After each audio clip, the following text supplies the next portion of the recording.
Karle, pojď. Musíme zvučit. No, já přijdu. Což počkej. Pojď už. Ale přijdu.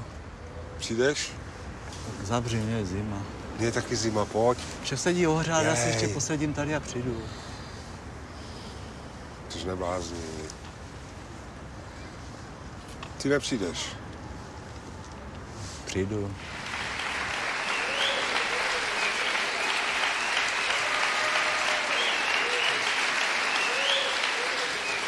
Následující písničku měl se mnou dneska zahrát Karel Plíhal, ale nedokázal vystoupit z auta.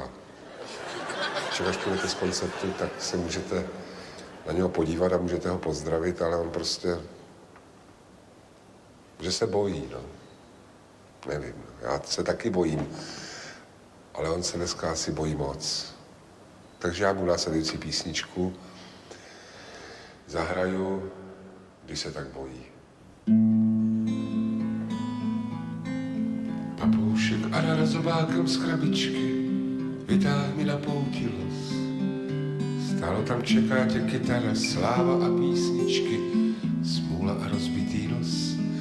Řekl se mu, máš krásné peří, papoušku hlupáčku, pouťový čaroději. Ale kdo by dnes věřil osudům za kačku, poukázkám na naději. Osud se nepíše přes kopírák, osud se na pouti nevybírá. Osud je malůvka visící v kostele, knoflíky po kapsách dobrého přítele, přítele.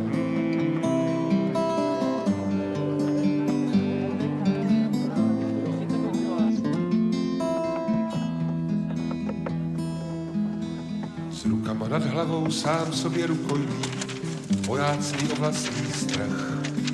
Procházel Ostravou trhovec odbojný, já mu šlapal po patách, prodával zelí a ke dlubny nohy nás bolely, zvolna se rozpadal šat.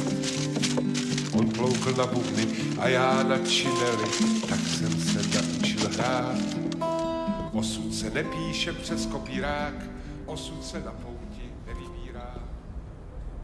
Když jsem ho viděl, jak to celé vylepil novinama, tak to jsem se fakt lek. A chtěl jsem zrušit to vystoupení v televizi, které měl domluvené, ale už to nebylo možné. Kruhy pod očima. Každý, já se na vás dívám.